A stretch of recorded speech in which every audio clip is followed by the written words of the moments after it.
बंधुओं, एक पंक्ति में गाता हूं ना कथा में, देता है कन्हई जिसे प्रेम की दिशा, सब विधि उसकी लेता है परीक्षा। जितने मीराबाई के भक्ति में सहायक थे ठाकुर जी ने सबको धीरे धीरे बुला लिया अपने पास। देखो, सबसे पहले राव दूधा जी, सबसे पहले उनको बुलाया।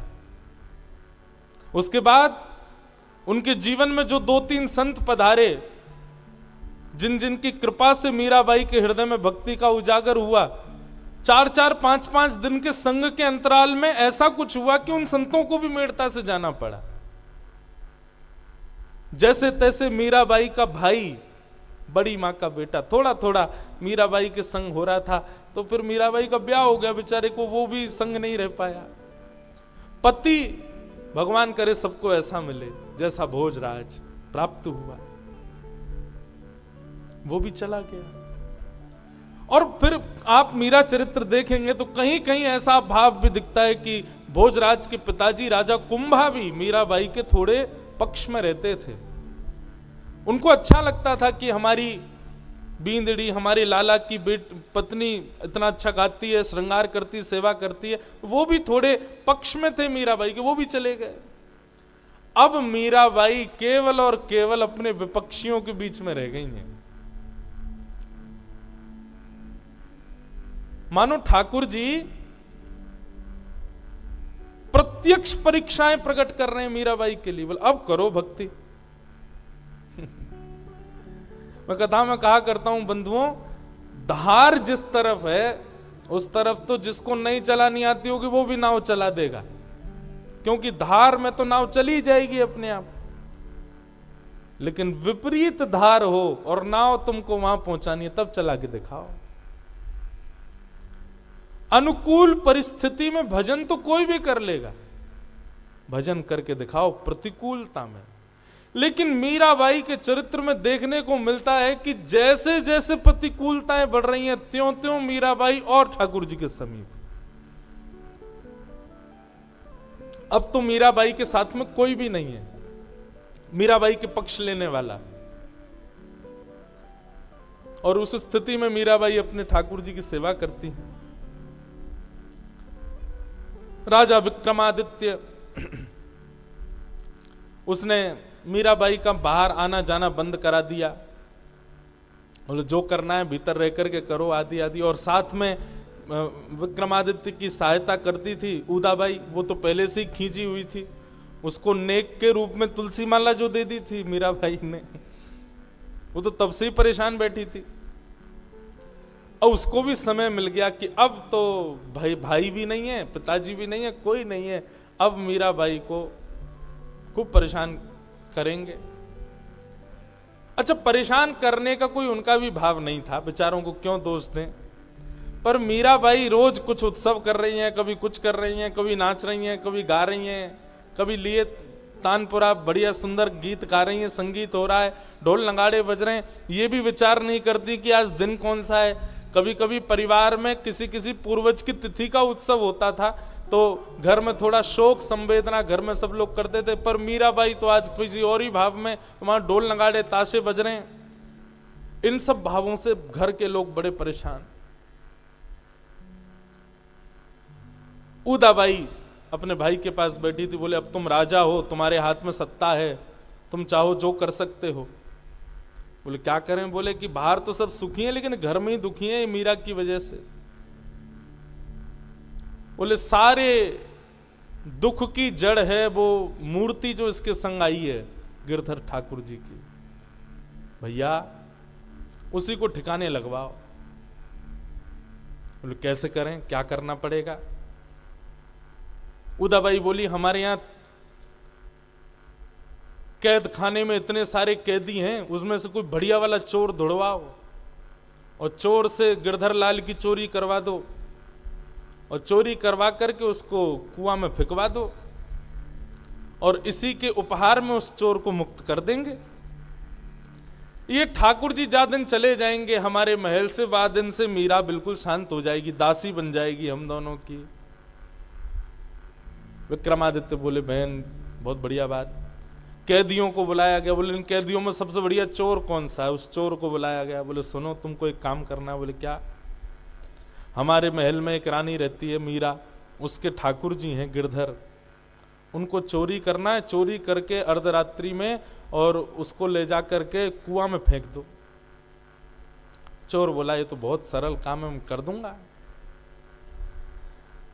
मीराबाई रात्रि में ठाकुर जी के श्रृंगार बढ़ा करके, ठाकुर जी का श्रृंगार हल्का करके, ठाकुर जी के चरणों में सुंदर इत्र की मालिश करके, ठाकुर जी के हाथ पांव दबाते भये अपने संग सुलाती हैं।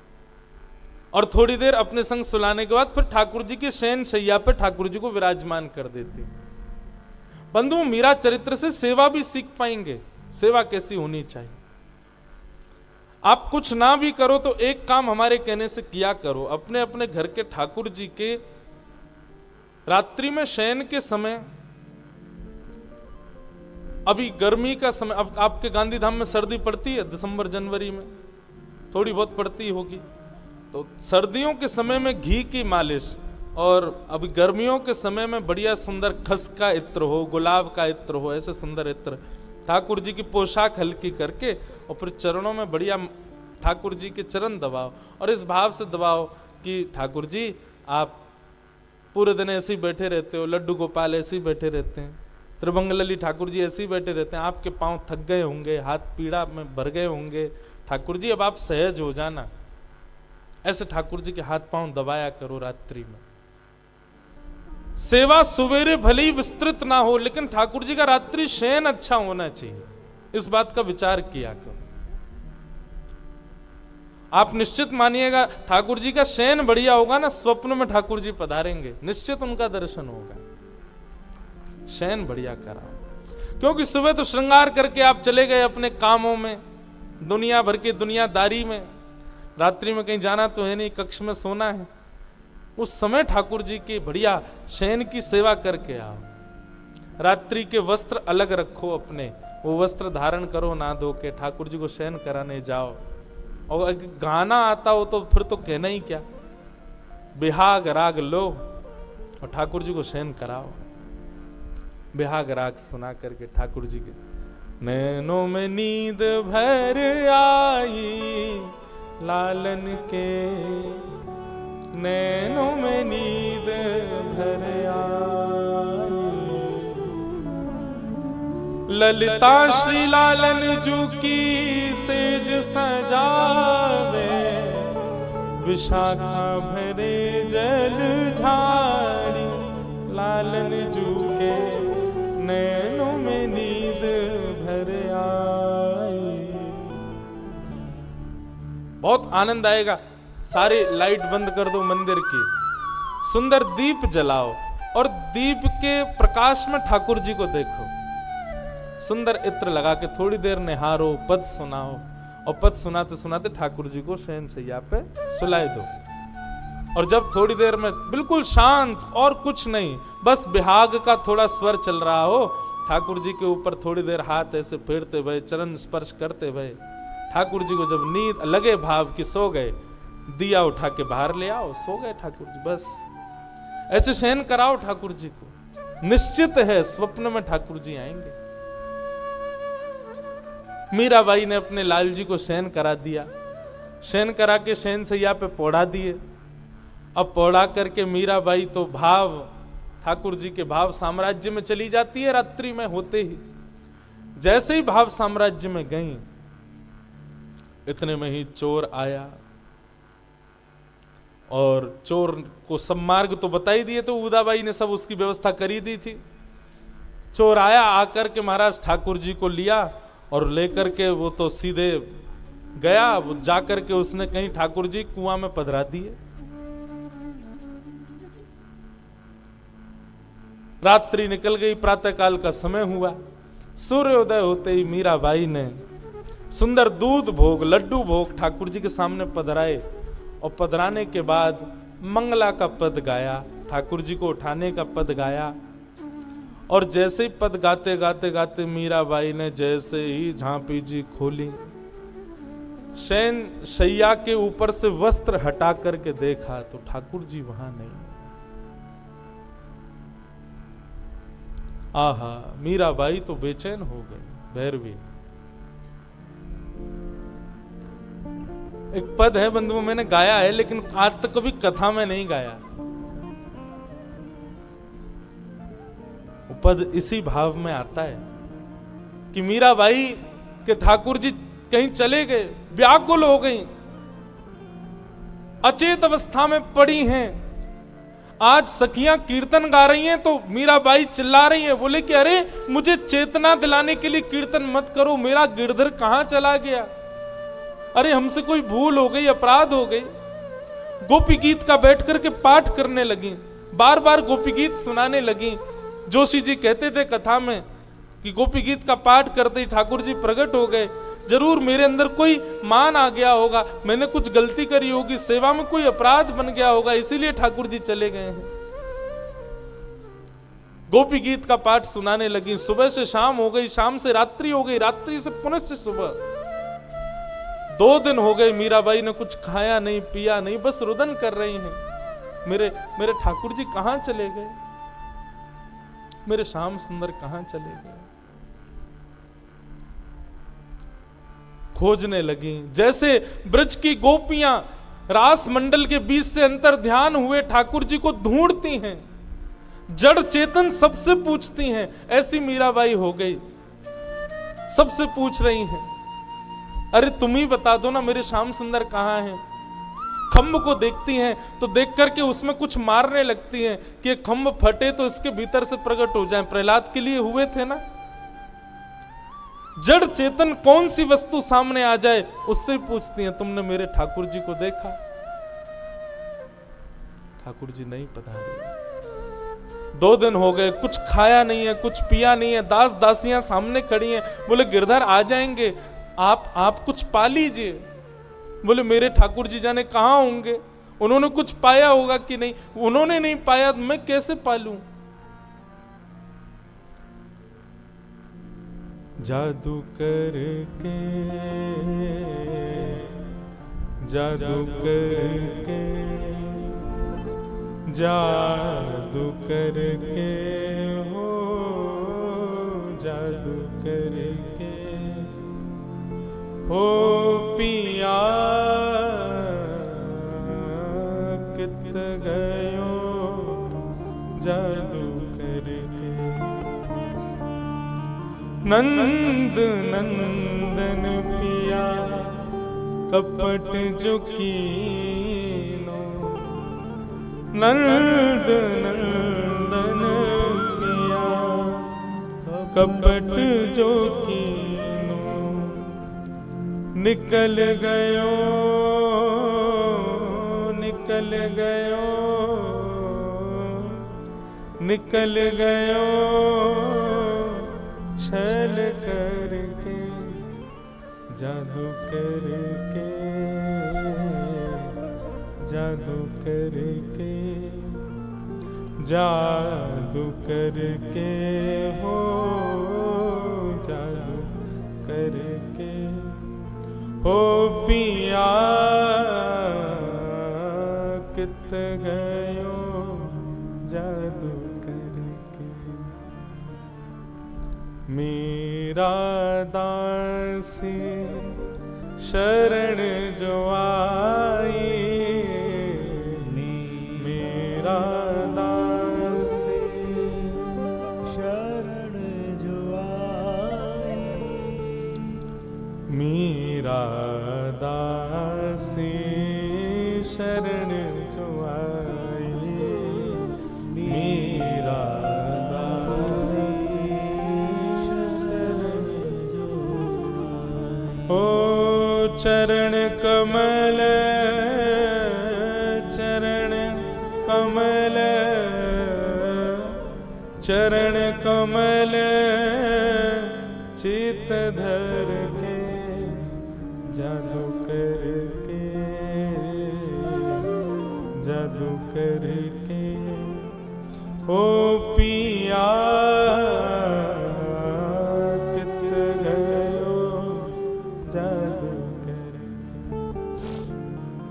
पुकारने लगी मीराबाई, और मीराबाई के स्वर में ही तो आसक्त थे ठाकुर जी, मीराबाई के भाव में ही तो आसक्त थे ठाकुर जी।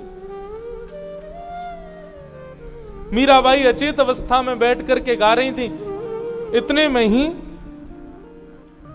एक अद्भुत प्रकाश प्रकट हुआ गिरधरलाल जी के कक्ष में, और तभी सखियों ने देखा कि सिंहासन जो कि खाली पड़ा है 2 दिन से, अचानक देखा कि सिंहासन के ऊपर श्री गिरधरलाल प्रकट हो गए अपने आप ही।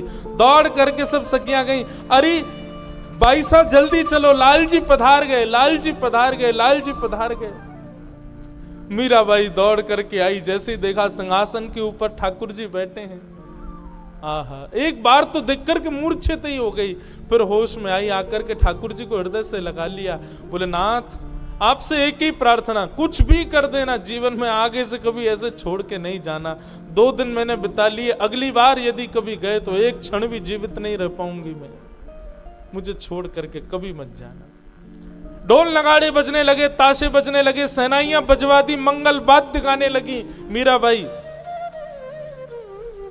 उदाबाई बोली, भैया ये ढोल नगाड़े क्यों बज रहे हैं? मीराबाई के ठाकुर जी तो चोरी हो गए, ये कैसी है? पति मर गया तब भी उत्सव मनाया था, मां मर गई तब भी उत्सव मनाया था, आज इसके ठाकुर जी चले गए तब भी उत्सव मना रही है, बताओ। कुछ सखियों ने आके कहा, बोले भाई जी ठाकुर जी गए नहीं है, ठाकुर जी प्रकट हो गए मीराबाई के। उदाबाई बोली, कैसे? मैंने तो चोर को भेजा था जाकर के वो ठाकुर जी को कुआं में फेंक के आओ, और वो चोर सही सलामत स्थिति में फेंक कर के आया, कैसे आ गए ठाकुर जी? तुमने किसी और को देखा होगा। बोले नहीं, आप खुद चल के देख लो। उदाबाई गई, जाकर के देखा तो मीराबाई के कक्ष में तो बढ़िया उत्सव चल रहा था, नाच रही थी मीराबाई, और सामने सिंहासन पर ठाकुर जी बैठे बैठे नैन मटका रहे थे, उदाबाई को देख करके अपनी आंखें मटका रहे थे। उदाबाई तो देख करके हैरान हो गई, बोले अरे जी कहां से आ गए? बंधुओं, जो अज्ञानी लोग होते हैं ना, ठाकुर जी की कृपा को चमत्कार बोलते हैं। वो चमत्कार नहीं है, प्रत्यक्ष ठाकुर जी हैं। ठाकुर जी के नैन मटक्का देख करके महाराज उदाबाई तो बड़ी परेशान, बोली जी कहां से आ गए? उदाबाई गई भैया के पास, भैया मुझे तो लगता है कि ये इसके ठाकुर जी जो हैं ये कोई चमत्कारी ठाकुर जी हैं, साधारण नहीं है। बताओ, हमने तो वहां चोर से फिकवा दिए, वो कहां से प्रकट हो गए अपने आप? अब तो फिर से वही नाच गाने और पदावलियां सब शुरू हो गई। उदाबाई बोली, भैया कुछ तो करना पड़ेगा, इसके तो काम फिर शुरू हो गए, क्या करें? तब विक्रमादित्य राजा ने एक वैद्य को बुलाया, और वैद्य से बुलाकर के सब मंत्रणा बताई। बोले किसी को मारने के लिए ऐसा उपाय बताओ कि बस उस उपाय से वो व्यक्ति ऐसा मरे कि जीवन में कभी भी उसकी स्मृति भी ना आ पावे, जीवित में स्मृति भी कभी जीवित ना हो, उसका जीवित होना तो बहुत दूर की बात। तब वैद्य जी ने एक जड़ी बूटी बताई। बोले उससे एक विष निकलता है, वो विष इतना खतरनाक है, इतना खतरनाक है, बस इतना समझ लो महादेव ने जो कंठ में विष धारण किया उस विष के समान खतरनाक विष है। यदि उस विष को कोई सूंघ भी ले तो उसके प्राण निकल जाएंगे, पीना तो बहुत दूर की बात। राजा विक्रमादित्य ने कहा वही लेके आओ, राणा जी लेके आओ। विष लेकर के वैद्य जी आए, वैद्य जी ने विष बना करके राणा जी को दिया। राणा जी ने वो विष मीराबाई के पास जाने वाले एक पंडित जी को दे दिया। बोले सुनो, ये जाकर के मीराबाई को पिला दो।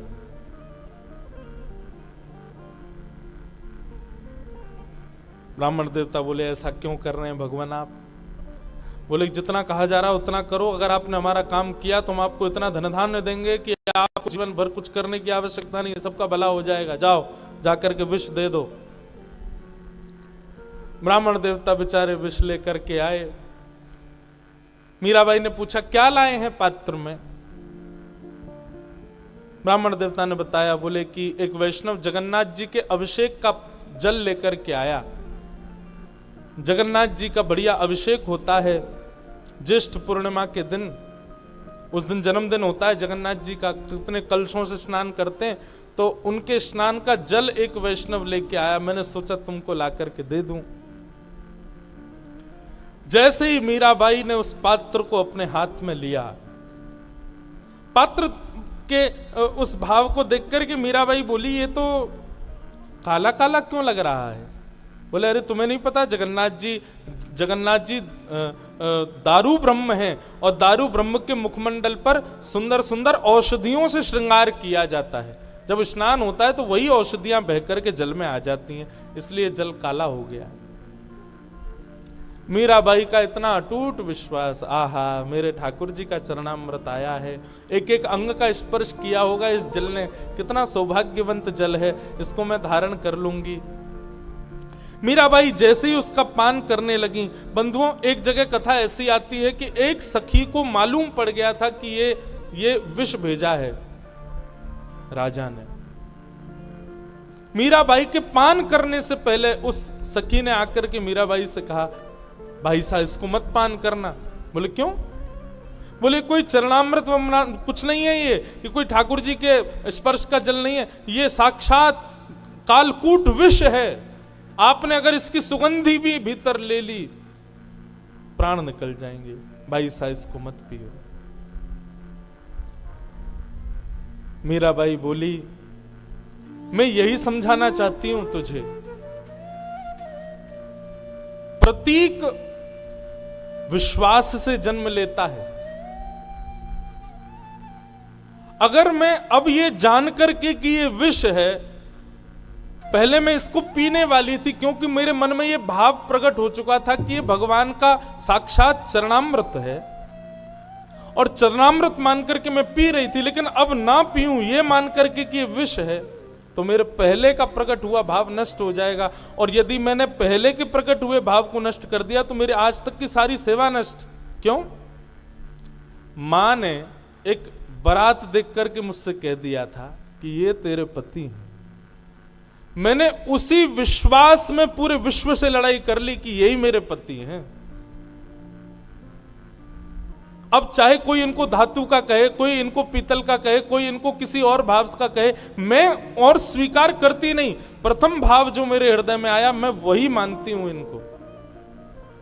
और यही बात मैं आज यहां भी लागू करूंगी। जब मेरे हाथ में यह पात्र आया तब मुझे कहा गया कि ये चरणामृत है, और चरणामृत भाव से मैंने इसको देखा, चरणामृत भाव से मैंने इसको हाथ में धारण किया। लेकिन अब मुझसे कोई कहे कि ये विष है, तो ये तो वही हो गया, मेरे गिरधर को कोई पीतल का कहे, मेरे गिरधर को कोई तांबे का कहे। जब मैं वहां इस बात को नहीं मान सकती तो यहां कैसे मान लूं कि ये विष है? मीराबाई का विश्वास। बार बार सखियों के रोकने पर भी मीराबाई अपने मुख से लगा करके संपूर्ण कालकूट विष को पी गई। झरोके में से उदाबाई देख रही थी और मन में विचार कर रही थी, अब पिएगी, पी करके, और पीते ही क्या एक घूंट जाएगा मुख में, तुरंत पूरी नीली पड़ जाएगी, गिर जाएगी, मुख से झाग निकल जाएगा, प्राण निकल जाएंगे इसके। लेकिन मीराबाई ज्यों ज्यों पीती जा रही हैं, हर घूंट में मीराबाई का तेज ऐसे प्रकाशित हो रहा है जैसे मानो किसी मैले हीरे को साफ कर दिया जाए और ऊपर से उस पर प्रकाश सूर्य का डाल दिया जाए तो जैसे वो चमकने लग जाता है। ऐसे मीराबाई ज्यों ज्यों घूंट भीतर ले रही हैं, त्यों त्यों उनके अंदर का प्रकाश बढ़ता जा रहा है, तेज पुंज बढ़ता जा रहा है। संपूर्ण विष पीने के बाद में मीराबाई को इतना आनंद हुआ, इतना आनंद हुआ, इतना आनंद हुआ कि ठाकुर जी के सामने गोल गोल गोल गोल नाचने लगी। घूम घूम करके मीराबाई ने खूब नृत्य किया। मीराबाई जितना नाचे, जितना घूमे, उतने चक्कर उदाबाई को आमे। बोले मर क्यों नहीं रही है, इसको तो विष दे दिया, ये मरती क्यों नहीं है? लेकिन मीराबाई तो नाचे गावे, आनंद करे, खूब प्रेम से ठाकुर जी के सामने नतमस्तक हो जाए। अब तो महाराज धीरे धीरे प्रसिद्धि बढ़ने लगी मीराबाई की। अब तो धीरे धीरे रानीवास में भी, राजमहल में भी पक्ष बंटने लगे। कुछ लोग मीराबाई के पक्ष में जाने लगे।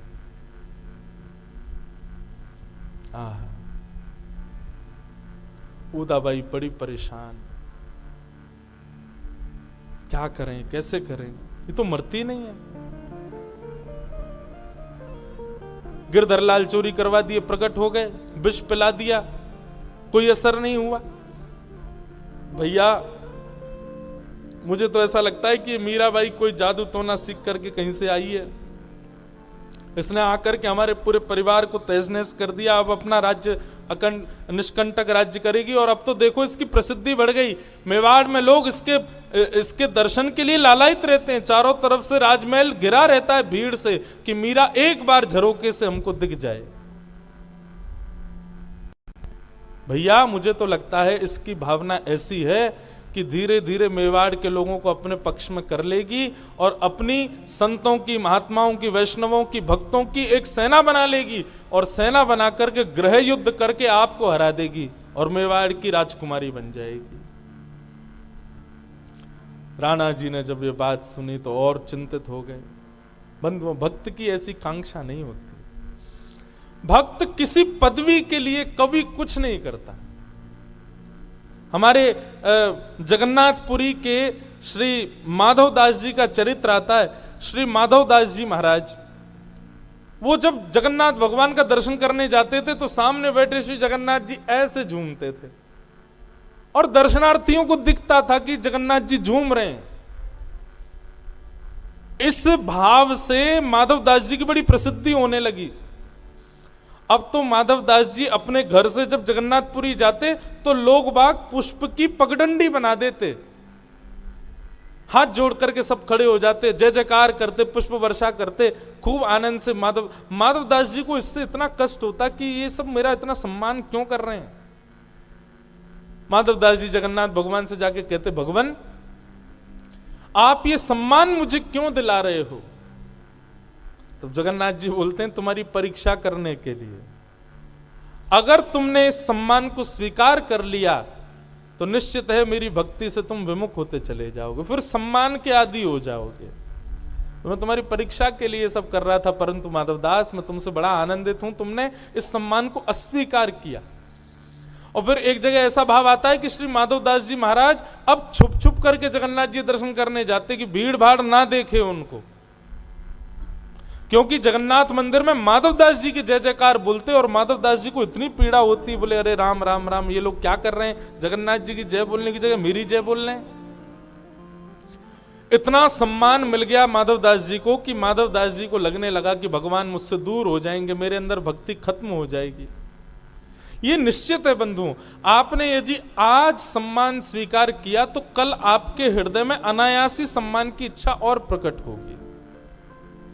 आज यदि किसी ने आपका बहुमान किया, आपको माला पहना दी, आपकी प्रशंसा कर दी, तो ये इच्छा अब आपकी धीरे धीरे बढ़ेगी कि अभी और हो। ये नियम है संसार का और यही नियम भक्ति में बाधक बनता है। माधवदास जी को बड़ी चिंता होने लगी, क्या करें, सम्मान को कम कैसे करें। तब माधवदास जी बोले, कोई अपमान क्यों नहीं कर रहा है मेरा जब तक अपमान नहीं होगा तब तक मुझे चैन नहीं पड़ेगा। तो माधवदास जी अपना अपमान कराने के लिए घूम रहे थे जगन्नाथपुरी में, कोई मेरा अपमान करे। तभी माधवदास जी ने देखा कि एक मोहल्ले में एक माताजी डंडा लेकर के बच्चों के पीछे भाग रही थी, गुस्सैल माताजी। माधवदास जी बोले, जे ही है हमारी यजमान, यही करेगी मेरा अपमान, तभी थोड़ा शांति मिलेगी हृदय को। माधवदास जी भिक्षा मांगते थे, घर जाकर के किसी के भी यहां पा लेते थे। आज उस माता के घर पहुंच गए।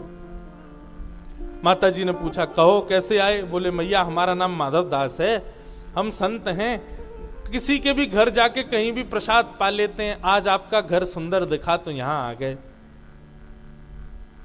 माता जी ने रूखी रोटी, थोड़ी बहुत दाल चावल उनको दे दिए, माधवदास जी ने पा लिया। एक दिन तक तो ये सब बात ठीक रही, लेकिन दूसरे दिन माधवदास जी फिर आ गए।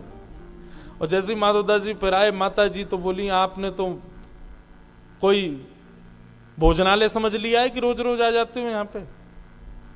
माधवदास जी बोले कल इतना स्वादिष्ट भोजन लगा कि मेरा मन बार बार कहता है कि मैं आपके यहाँ ही पाऊं। तो माता जी बोली स्वादिष्ट भोजन लगा था? बोले हाँ। भीतर गई, थाली तो लगाई, लेकिन सब्जी में किसी में नमक ज्यादा डाल दिया, दाल में नींबू निचोड़ दिया, और एक सब्जी थी उसमें बहुत सारा मिर्च डाल दी। बोले कि आज इसको बढ़िया मजा आएगा, तो कल से आना बंद कर देगा। माधवदास जी ने जैसे प्रसाद पाया तो नमक तेज, नींबू लगने लगा, कड़वा हो गया मुंह। दूसरी सब्जी खाई तो मिर्च लगी, महाराज पानी पी पी करके बेहाल हो गए। माता जी बोली कहो कैसा लगा भोजन? माधवदास जी बोले आज तो कल से भी ज्यादा आनंद आया भैया, मैं कल फिर आऊंगा, ऐसा ही बनाना आप। माता जी बोली इस पे तो कोई प्रभाव ही नहीं हो रहा है। अब माधवदास जी तो चाह ही रहे थे कि ऐसा ही कुछ हो। तीसरे दिन माधवदास जी जैसे ही पहुंचे, माता जी का पहले से ही दिमाग खराब किसी बात से था। माधवदास जी पहुंच गए, जय जगन्नाथ मैया भिक्षाम देही, लाओ प्रसाद पवाओ। मैया ने उठाया पोंछा, और पोंछा उठा करके माधवदास जी के मुंह पे मारा, ले भिक्षा खा ले, इसको भर ले अपना पेट। माधवदास जी के मुंह पर जब पोंछा आकर के पड़ा ना, माधवदास जी खूब रोए और कहा धन्यवाद मैया, आज लग रहा है कि अब मेरा मान खत्म हुआ, अब मैं ठाकुर जी के और समीप पहुंच पाऊंगा। बहुत ज्यादा सम्मान हो गया था मेरा, अब अपमान हो गया ना, तो अब थोड़ा बैलेंस लग रहा है हृदय में। सम्मानम कलयाति घोरगल्लम, भक्ति में सम्मान बाधा है बच्चों। मीराबाई का बहुत सम्मान होने लगा, परंतु यहां उदाबाई और राणा जी तो कोई षड्यंत्र छोड़ते नहीं। अब इन्होंने एक नया षड्यंत्र रचा। बोले विष पी करके भी कुछ नहीं हुआ, अब एक काम करो। बोले क्या? मीराबाई को सर्प से डसवा दो। बोले ऐसे कैसे सर्प से डसवा दें, क्या कैसे क्या करना पड़ेगा?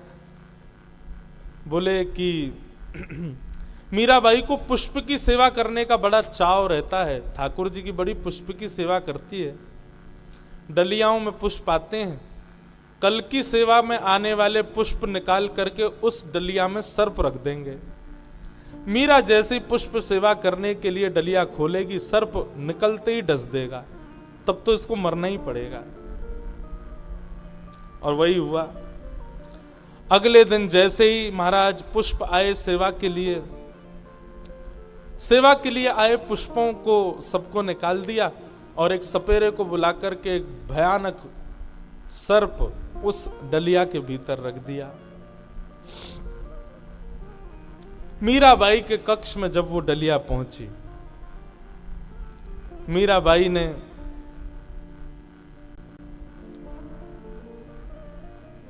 नहा धोकर के स्नान आदि करके ठाकुर जी का अभिषेक आदि किया। अभिषेक आदि करने के बाद वस्त्र आदि पहना दिए। बोले कि अरे चलो लाओ पुष्प की डलिया लाओ, ठाकुर जी का श्रृंगार करना है। जैसे पुष्प की डलिया आई, मीराबाई एक भाव से तो पद गा रही थी ठाकुर जी की ओर देखते हुए, और दूसरे भाव से डलिया खोल रही थी। जैसे ही डलिया खोली, उदाबाई अभी भी झरोके से देख रही थी, अब निकलेगा विष और डसेगा। लेकिन जैसे ही डलिया खोली महाराज, डलिया खोलते ही उसमें सर्प तो था नहीं, बढ़िया सुंदर गुलाब के पुष्प की एक माला रखी हुई थी। मीराबाई को तो पता ही नहीं था कि कुछ होना। अच्छा, मीराबाई के पास पुष्प आते थे और फिर वो माला सिद्ध करती थी, परंतु मीराबाई ने आज जैसी डलिया खोली तो सिद्ध बनी हुई माला किसी ने बना करके भेजी हो।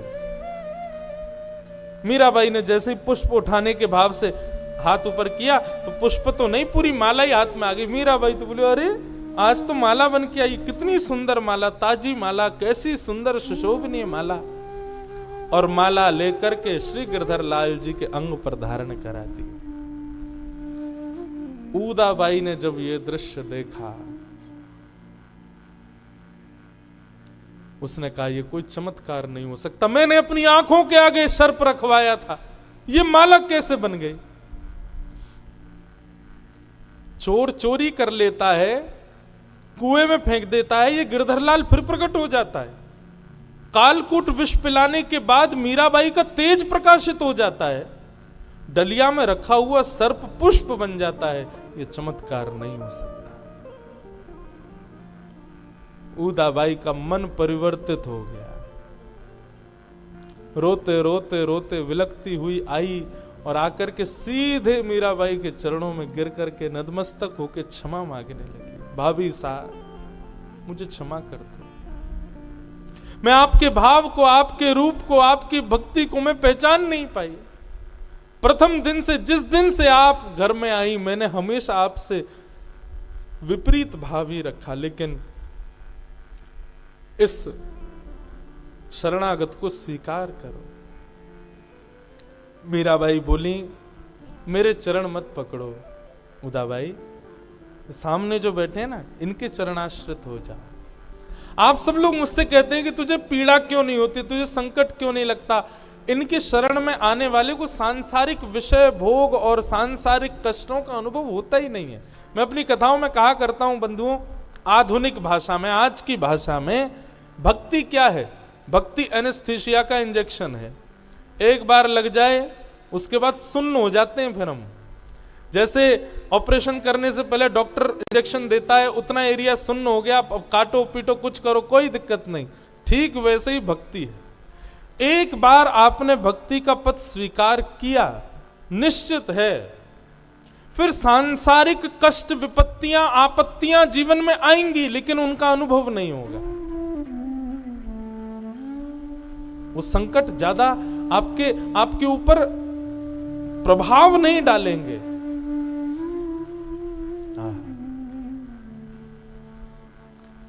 मीराबाई उदाबाई को लेकर के ठाकुर जी के चरण में पहुंच गई।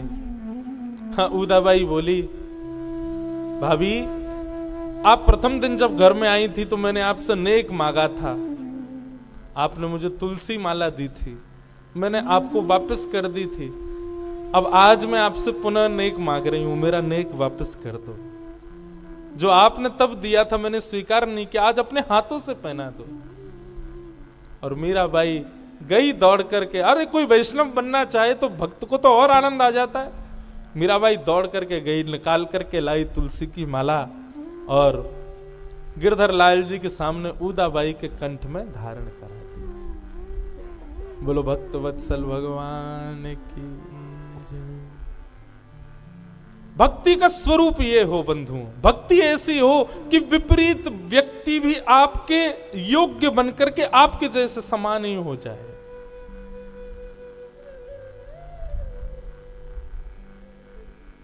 अब तो उदाबाई मीराबाई के संग ही ठाकुर जी की सेवा में रहने लगी। राणा जी के मन में आया कि अब तो बहन भी हमको छोड़ छाड़ के चली गई। सब कुछ मीराबाई ने अपने अनुकूल कर लिया। अब राणा जी का बदलना शेष रह गया था। तब राणा जी ने विचार कर ही रहे थे क्या करें, तभी कुछ सैनिकों ने आकर के बताया, बोले कि महाराज ये भाभी सा जो है मीराबाई, ये रात रात भर किसी पर पुरुष से बातें करती हैं। अपने कक्ष में बैठ करके कभी कहती हैं अरे आज तो भले पधारे, पीतांबरी पहन के आए हो। कभी कहती हैं आज आपका इत्र बहुत सुंदर लग रहा है। रात रात भर ऐसी हंसती रहती हैं, बातें करती हैं किसी से बैठ करके। हमको तो कभी कभी पुरुष का स्वर भी सुनाई देता है, हमको लगता है कोई पर पुरुष इनके पास आता है। राणा जी बोले मैं छोड़ूंगा नहीं, इन्होंने तो हमारी नाक सब जगह से कटवा रखी है। एक दिन अर्धरात्रि का समय और श्री राणा जी बिन बताए बिना संकेत के सीधे मीराबाई के कक्ष में पहुंच गए। कक्ष में पहुंच करके चिल्लाने लगे, कौन है, कहां है, बाहर निकालो उसको। तलवार अपनी हाथ में लेकर के बैठ गए, कहां है, निकालो उसको। मीराबाई भाव में बैठी थी, ठाकुर जी के चिंतन में बैठी थी। तभी अद्भुत सुगंधि का अनुभव राणा को हुआ और मनस्थिति उनकी भी धीरे धीरे बदल सी गई। ऐसा भक्ति का प्रकाश हुआ जो पहले विपरीत हो गए थे वे सब भी अब मीराबाई के संगी होने लगे। धीरे धीरे मीराबाई सबके भाव में व्यक्त होती जा रही हैं।